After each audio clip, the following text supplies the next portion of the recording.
महाराष्ट्र में भक्त हुए श्री त्रिलोचन जी, परम संत सेवी, श्री पंडरीनाथ भगवान के चरणों में ही रहते थे।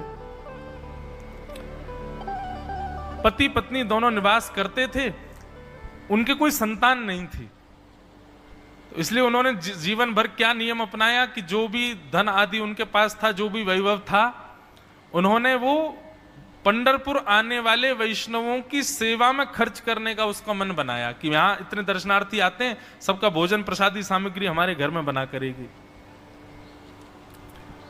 तो श्री त्रिलोचन जी पंढरपुर आने वाले दर्शनार्थियों को घर बुलाकर के प्रेम से भोजन पवाते थे,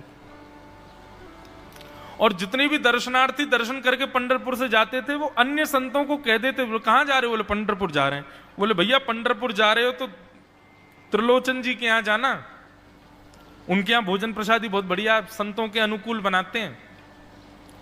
बड़ी ख्याति हो गई महाराज जी, अब तो जितनी भीड़ पंढरपुर विठल मंदिर में उतनी भीड़ त्रिलोचन जी के घर के बाहर संतों की, दर्शनार्थियों की, सब प्रसाद पाने के लिए जाते। त्रिलोचन जी और उनकी पत्नी बड़े प्रसन्न कि इतने संतों की सेवा हम कर पा रहे हैं, ये हमारा सौभाग्य है।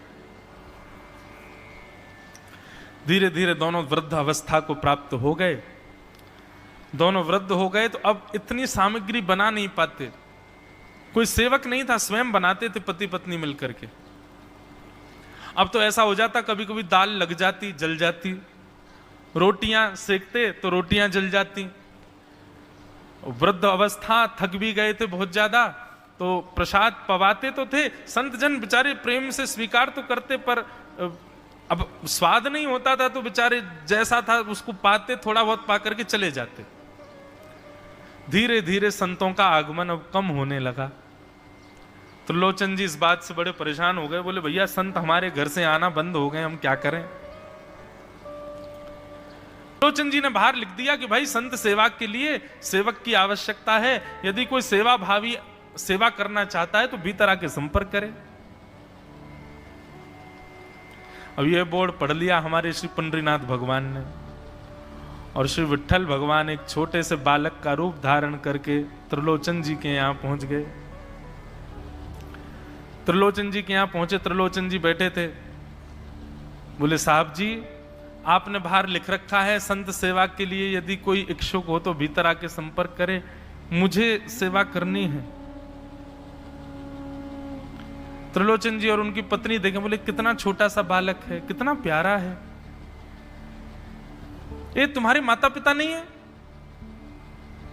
बोले होंगे तो पता नहीं, मुझे तो पता नहीं, मैंने कभी देखा नहीं अपने माता पिता को, मैं अकेला ही हूं, ना मेरे कोई भाई है, ना कोई मेरे मित्र है, ना मेरे कोई बंधु है, ना मेरे माता पिता, मैं अकेला ही हूं। त्रिलोचन जी की पत्नी को तो इतनी दया सी आ गई, अरे राम राम, बेचारा अकेला बालक है। अच्छा चलो ठीक है, तुम यहां सेवा कर लेना, लेकिन कुछ नियम है उनको सुन लो। सबसे पहले तो अपना नाम बताओ, तुम्हारा नाम क्या है? विठल भगवान ही थे वो, तो छोटे से बालक के रूप में गए थे। बोले मेरा नाम है अंतर्यामी। त्रिलोचन जी बोले नाम सुनकर के तो ऐसा लगता है जैसे सच में अंतर्यामी है क्या? अच्छा बेटा अंतर्यामी, सेवा करोगे? बोले ये सेवा करना तो मेरा जन्म जन्मांतर का काम है, मैं यही तो करता हूं। संतों की सेवा करना, वैष्णवों की सेवा करना, भक्तों की रक्षा करना, ये मेरा जन्म सिद्ध अधिकार है, मैं इसी के लिए ही आता हूं। त्रिलोचन जी और उनकी पत्नी एक दूसरे का मुख देख करके बोले, नेक सा बालक है लेकिन बोलता कैसे है? ठाकुर जी तो सत्य बोल रहे थे। बोले अच्छा, सुबह एक सब्जी बनानी पड़ेगी, दाल बनानी पड़ेगी, और हमारे यहाँ लगभग 100-150 संत आते हैं, उनके हिसाब की रोटी बनानी पड़ेगी, और सब बेटा तुमको करना पड़ेगा, हम थोड़ा बहुत सहायता कर देंगे, हमसे ज्यादा बनता नहीं है, तुमको ही सब सिद्ध करना पड़ेगा। अंतर्यामी भगवान बोले बिल्कुल निश्चिंत रहो, हम खीर भी बनाएंगे, हम रबड़ी भी बनाएंगे, हम रायता भी बना दिया करेंगे, हम 2-4 सब्जी और बना दिया करेंगे। त्रिलोचन जी बोले नेक सा बालक, सब जानते हो तुम? बोले हाँ हमको सब आता है, दुनिया का कोई काम नहीं जो हमको नहीं आता हो, और सुनिए झाड़ू पोंछा बर्तन भी कर देंगे हम। त्रिलोचन जी तो बड़े खुश हो गए, बहुत बढ़िया सेवक मिला यार, ये तो सब काम करता है। लेकिन भगवान बोले लेकिन अब हमारी शर्त सुनो। त्रिलोचन जी बोले तुम्हारी भी शर्त है? बोले हाँ। क्या शर्त है भैया? बोले हमारी पहली शर्त यह है कि हम दुनिया को बना के खिलाएंगे, लेकिन हमको आपको बना के खिलाना पड़ेगा। हम अपने हाथ का बना नहीं पाते। ठाकुर जी बोले हम सारे संतों को बना के पवाएंगे, लेकिन हम अपने हाथ का बना नहीं पाते, आपको हमारे लिए बनाना पड़ेगा। त्रिलोचन जी की पत्नी बोली छोटा सा बालक, इसका आधे हाथ का तो इसका पेट है, एक रोटी में झिक जाएगा ये, इसके लिए मैं बना दिया करूंगी। ठीक है लला, तू बिल्कुल चिंता मत करो, तुम्हारे लिए भोजन हम बना दिया करेंगे। हमारी एक शर्त और सुन लीजिए। बोले क्या? हम कितना भी खाएं हमको टोकना नहीं कभी कि इतना क्यों खा रहे हो। त्रिलोचन जी बोले भैया हम क्यों टोकेंगे, तुम बढ़िया 2-3 रोटी खा लिया करना। बोले 2-3 रोटी तो हमारी दाढ़ में छुप जाती है कहीं पर, हम तो प्रेम से पाते हैं। बस आप लोग ये नियम याद रखना, आप कभी ये मत कहना कि इतना क्यों खा रहे हो। और सुनिए एक बात, अगर हमारे सामने कही तो अपराध बनेगा ही, आपका नियम टूटेगा ही।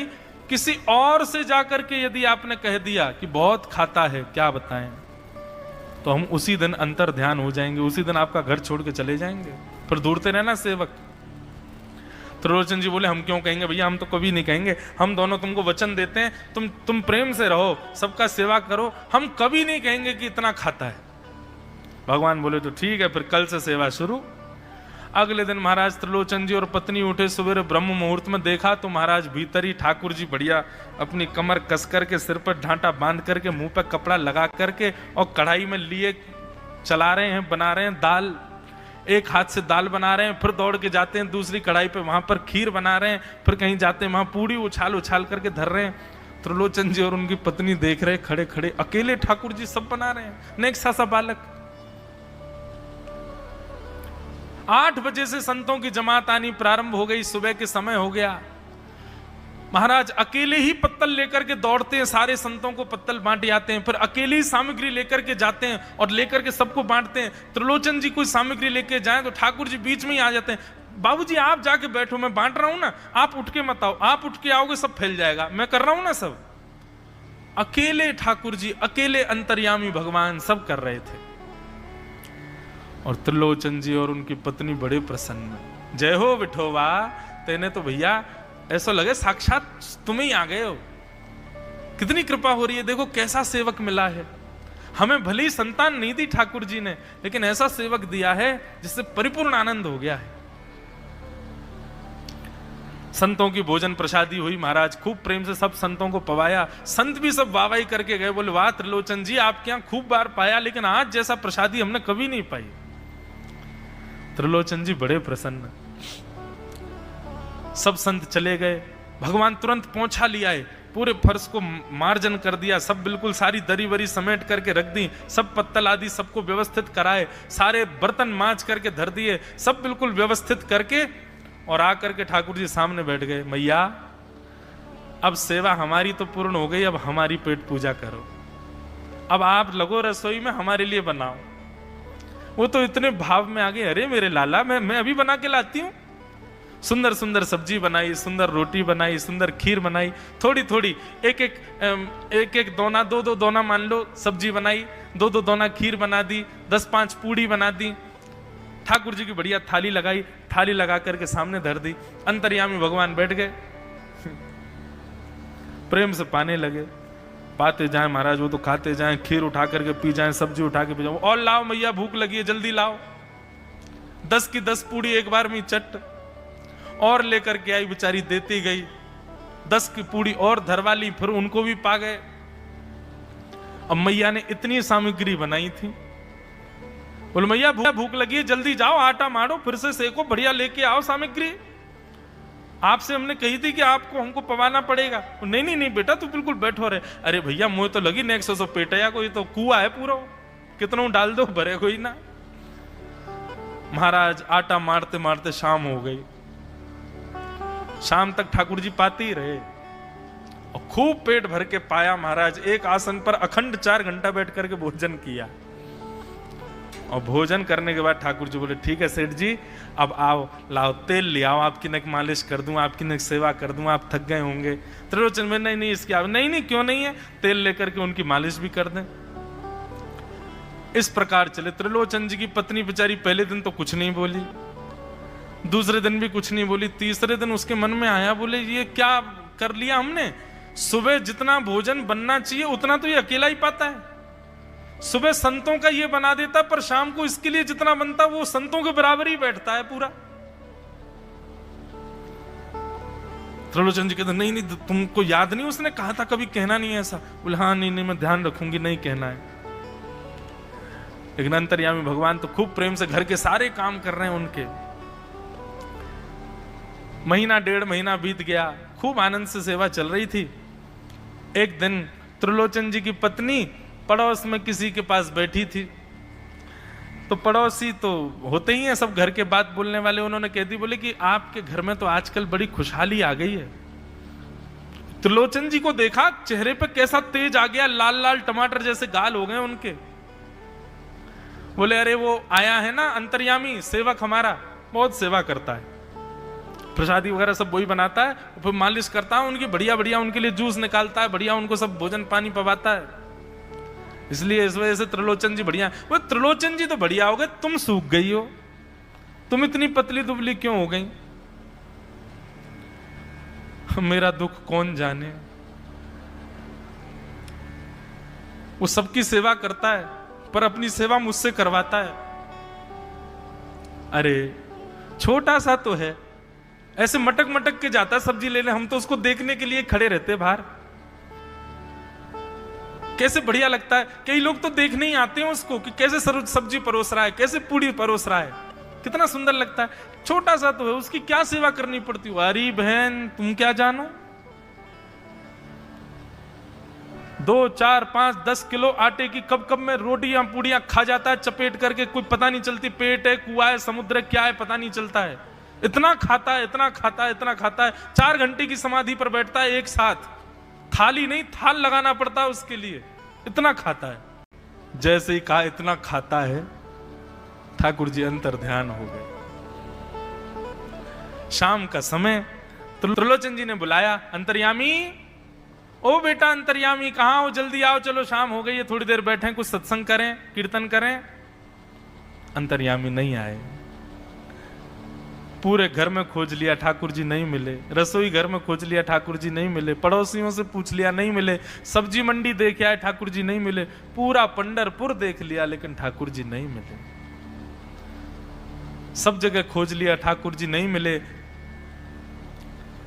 त्रिलोचन जी बड़े उदास हो गए, पत्नी से कहने लगे पता नहीं कहां चला गया, कहां गया होगा पता नहीं। देवी तुमने उससे ये तो नहीं कह दिया था कि इतना क्यों खाती? बोले नहीं नहीं मैं तो कान पकड़ती हूं, मैं कभी नहीं कहती उससे। बोले किसी और से तो नहीं कहा था ना तुमने, क्योंकि उसने वचन दिया था ऐसा कहोगे तो मैं चला जाऊंगा। बोले हाँ आज एक गलती हो गई, पड़ोसी के पास बैठी थी, उससे बात करते करते मेरे मुख से गलती से निकल गया कि अरे उसके लिए तो बहुत बनाना पड़ता है, 10 किलो आटा खा जाता है, इतना खाता है, तो निकल गया था। समझ गए? बोले ओहो इसीलिए चला गया, उसको पता चल गया कि तुमने कह दिया है तभी चला गया है। त्रिलोचन जी और उनकी पत्नी दोनों श्री पंडरीनाथ भगवान मंदिर के देहली पर जाकर के बैठ गए। जाकर के ठाकुर जी के आगे हाथ फैला करके कहने लगे, बोले नाथ, हे पंडरीनाथ, आपने हमको संतान नहीं दी, पुत्र नहीं दिया, पुत्री नहीं दी जीवन में, हमने कभी उसकी अपेक्षा नहीं की, हमने कभी आपसे शिकायत नहीं की कि हमको संतान क्यों नहीं दी है। पर नाथ, एक सेवक हमारे जीवन में आया और जब से वो सेवक आया हमारे यहाँ संतों की सेवा होने लगी, हमारे यहाँ कीर्तन होने लगा, हमारे यहाँ सत्संग होने लगा, हमारे यहाँ खूब आनंद की उमंग होने लगी। उस सेवक ने हमको आपसे और प्रेम करवा दिया। ठाकुर जी हम आज आपसे दोनों भीख मांग रहे हैं, हमें कुछ मत दीजिए, आप भी मत मिलिए हमको इस जन्म में, लेकिन हमारे उस सेवक अंतर्यामी को हमको वापस कर दीजिए भगवान, वो जहां कहीं भी हो उसको वापस भेज दो हमारे पास। ऐसा कहकर के रुदन करने लगे, नेत्रों से आंसू गिरने लगे, चरणों में प्रणाम करके श्री पंडरीनाथ भगवान को रुदन करने लगे त्रिलोचन जी और उनकी पत्नी। इतने में ही स्वर सुनाई दिया, बाबूजी। अंतर्यामी का स्वर सुनते ही पीछे मुड़ करके देखा तो पीछे तो कोई दिखा नहीं। अरे इधर देखिए, पीछे कहां देख रहे हैं? वापस से पंडरीनाथ भगवान की ओर देखा तो श्री पंडरीनाथ भगवान की जगह ही अंतर्यामी बालक खड़ा हुआ है, सामने खड़े होकर के उनको आशीष दे रहा है। त्रिलोचन जी तो भाव विह्वल हो गए, बोले कैसी कृपा नाथ आपकी। बोले आप ही थे क्या? बोले तो इतनी अच्छी संत सेवा, इतनी अच्छी खीर, इतनी अच्छी पूड़ी, इतनी अच्छी सब्जी और आपकी जो सेवा और इतने अच्छे अच्छे सत्संग कीर्तन, ये मेरे अलावा कौन कर सकता है? संतों की सेवा तो मैं ही करता हूं ना। आपने संत सेवा के लिए सेवक मांगा था, इसलिए मैं ही आपके यहां चल करके आ गया। और श्री त्रिलोचन जी पर अद्भुत कृपा करके भगवान ने उनको कृतार्थ किया। बोलो भक्त वत्सल भगवान।